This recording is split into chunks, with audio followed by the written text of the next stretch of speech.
샬롬. 오늘은 요한복음 두 번째 시간을 우리가 함께 갖도록 하겠습니다. 오늘은 요한복음의 개요를 좀 한번 보려고 합니다. 요한은요, 예수님이 행하시고 말씀하신 것보다 예수님에 대한 그분의 정체가 무엇인가에 대해서 새로운 인식을 굉장히 강조하고 있습니다.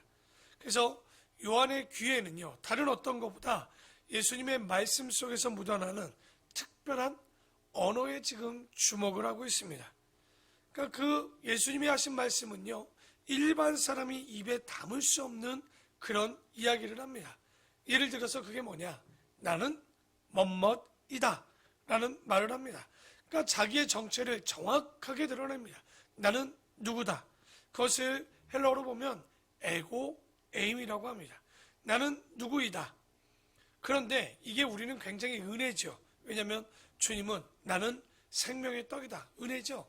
그러나 나는 누구이다라고 우리가 구약에서 이야기하신 분이 계십니다. 혹시 출애굽기 때 기억나십니까?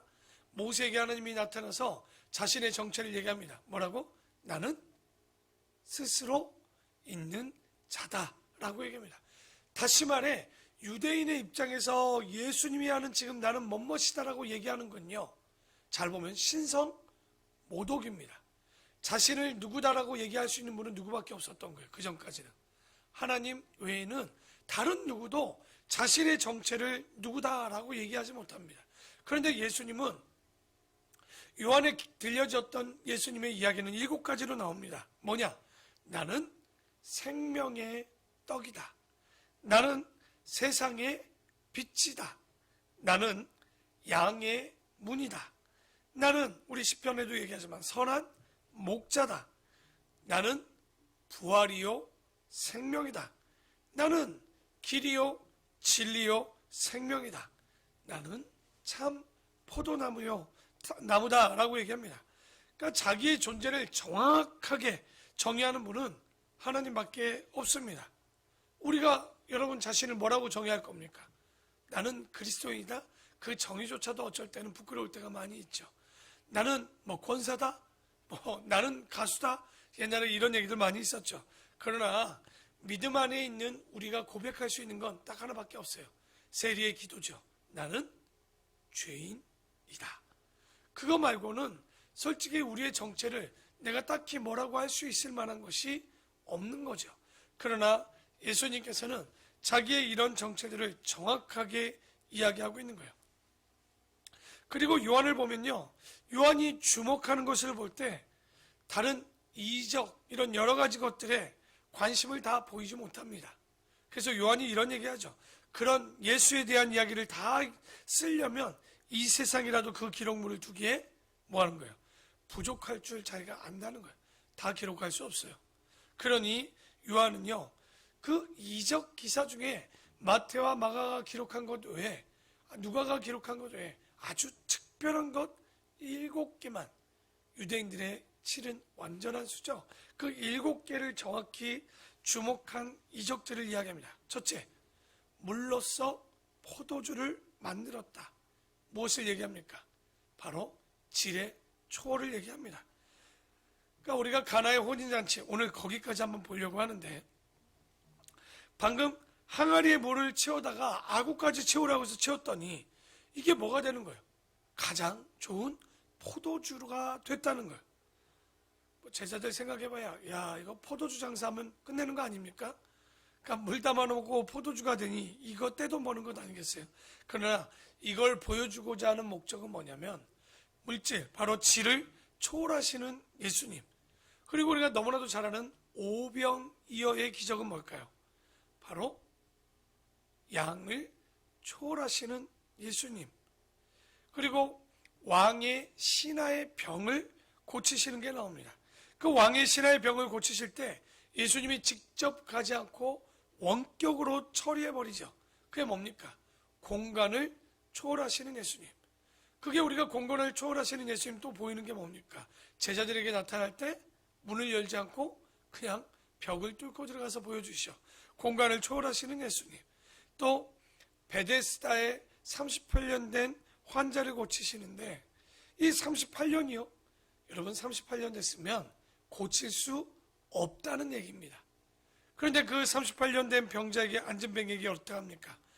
예수의 이름으로 명하노니 일어나 걸으라는 거예요.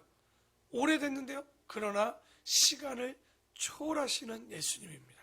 그리고 다섯 번째는 뭐냐면 물 위를 걸으시는, 여러분 사람의 몸은요 그 만유인력의 법칙에 의해서 어쨌든 사람의 몸은 물보다 비중이 높기 때문에 물속으로 가라앉게 돼 있단 말이에요.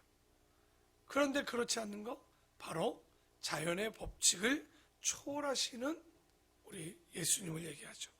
그리고 날 때부터 소경된 자를 고치십니다. 바로 그의 운명을 초월하시는 예수님.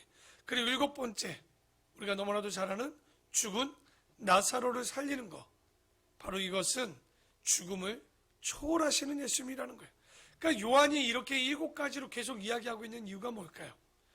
바로 그 초월하시는 분이 누구냐는 거에 초점을 맞추고 있는 거죠. 그러니까 2000년 전에 그들에게 나타난 이 예수님, 도대체 이분이 누구냐는 거예요.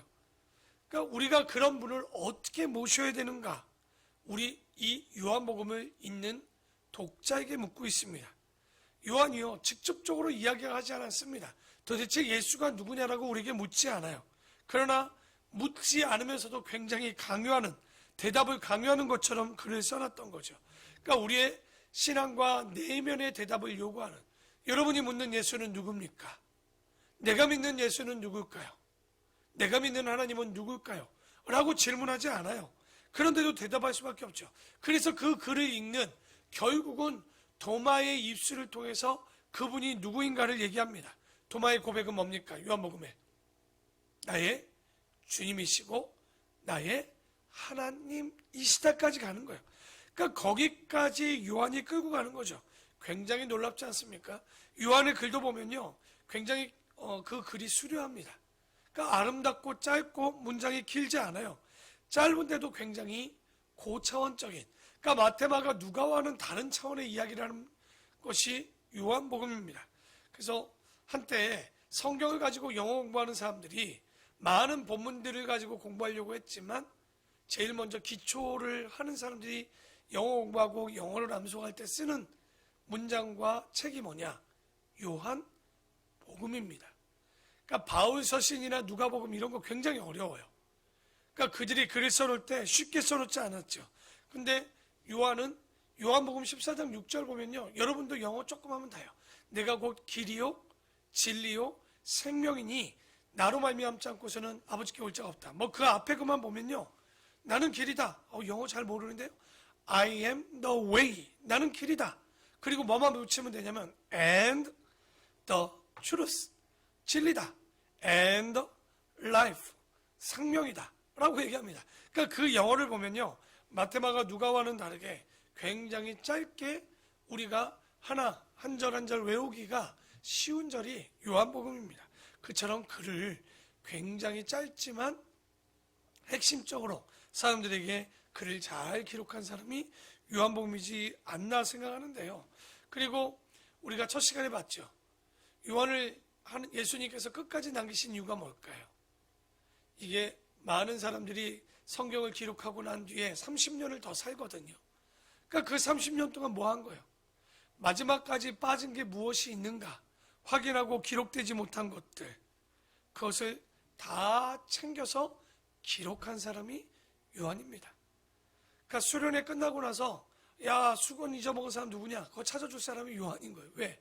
마지막까지 그것을 보고 챙기는 사람이 요한이기 때문에. 혹시 틀리 잊어먹었으면 요한 선생님께 물어보십시오. 다 찾아드릴 겁니다.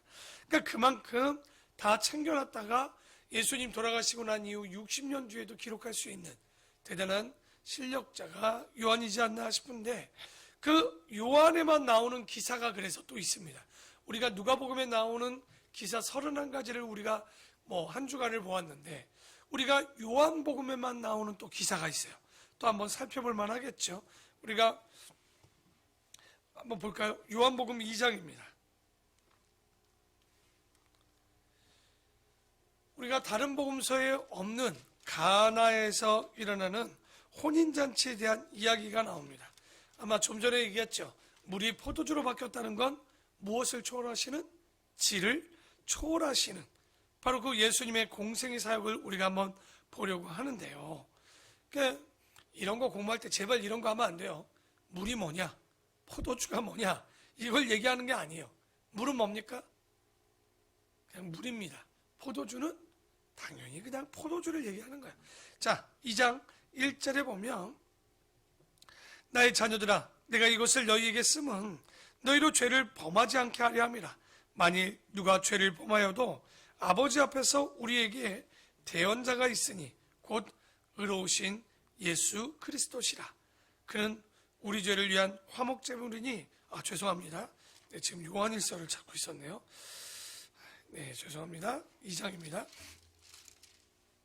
사흘째 되던 날 갈릴리 가나에 혼례가 있어 예수의 어머니도 거기 계시고 예수와 그 제자들도 혼례의 청함을 받았더니, 그러니까 여기 보니까 그 청함을 받은, 그러니까 이스라엘은 다른 나라와 다르게 청함 받은 사람만 그 잔치에 참여를 하는데 포도주가 떨어진지라 예수의 어머니가 예수에게 이르되 저들에게 포도주가 없다 하나이다. 아니 포도주가 모자른데 잔치하는 그 대표에게 얘기하는 게 아니라 왜 지금 예수님께 이 얘기를 할까요? 그리고 잔치할 때는요 포도주를 꽤 많이 준비해 놨을 거예요. 사람들이 올 것을 계획해 놨기 때문에. 그러니 갑자기 어디 가서 포도주를 또 사올 수도 없습니다. 그런데 그 이야기를 왜 지금 예수님께 해야 할까요? 아마도 예수님의 공생이 말고 1살부터 30살 사이에 아마도 예수님을 지켜본 마리아에게 어떤 예수님의 이적과 일들을 베풀었던 적이 있었던 것 같아요. 성경에는 기록되어 있지 않습니다. 그러니까 포도주가 모자른데 거기에 어떻게 보면 잔치를 담당하는 자가 아니라 예수님께 찾아갔다는 건 이 포도주를 만들 수 있는 능력이 누구에게?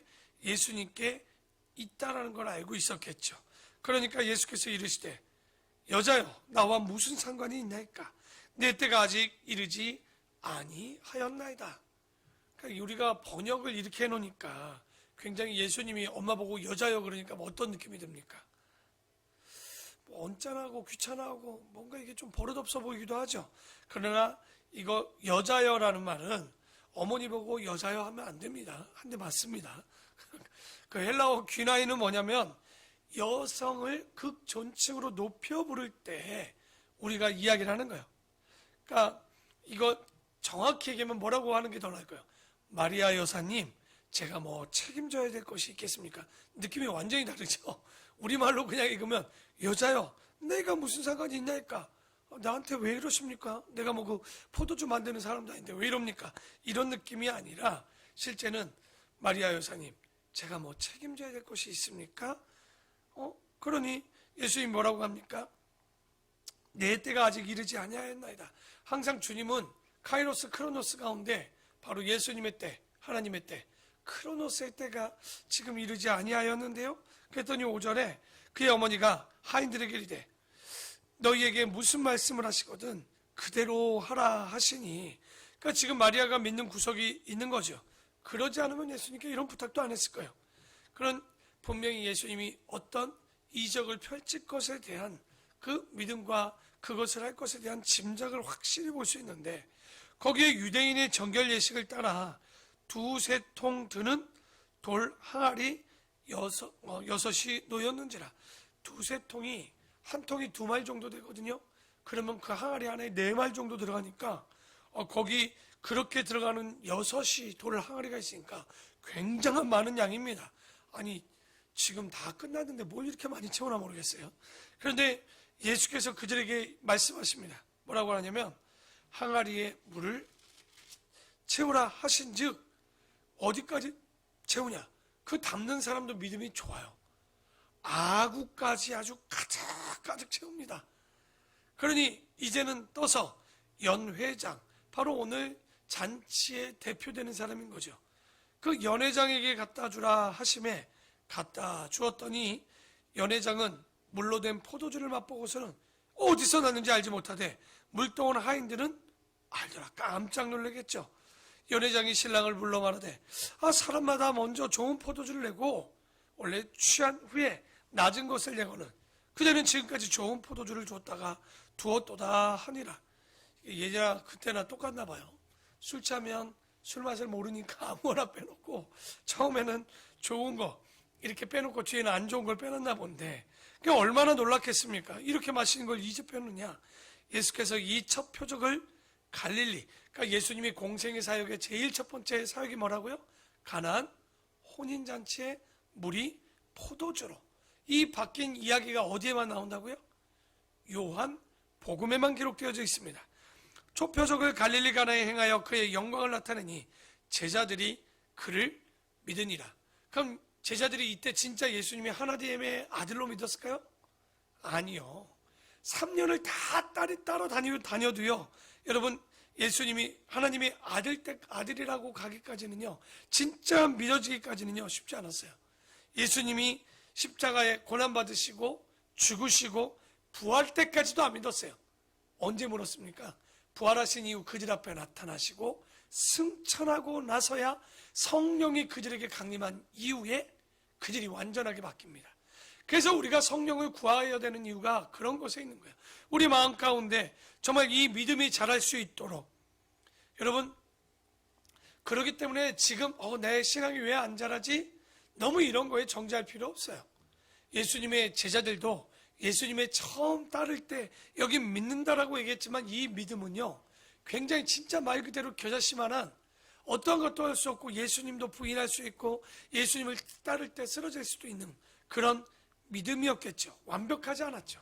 그러나 시간이 감에 있어서 그들에게 예수는 그들의 생명이 되어줬고 그들의 구주가 되어줬고 그들에게 또한 창조주도 되었고 그들에게 심판주까지 되어지는 그런 믿음으로 자라나야 됩니다. 여러분 이제 이 새벽을 예배드리는 우리 귀한 성도님들은 성숙하셔야 됩니다. 하나님의 말씀에 처음에는 다 알 수 없어요. 지금 더디다라고 여러분 정지할 필요는 없어요. 다만 이제 우리가 시간의 감에 따라 우리 예수님의 제자들이 처음엔 이랬지만 그 3년 뒤에 어떻게 변했습니까? 예수를 위하여 정말 십자가를 거꾸로 지기까지 참수를 당하기까지 그들에게 화형을 당하고 죽임을 당할 때까지 정말 그들의 신앙이 성숙해졌던 것을 기억하시고 우리 본교회 성도님들도 오늘 물이 포도주로 변한 것이 중요한 것이 아닙니다.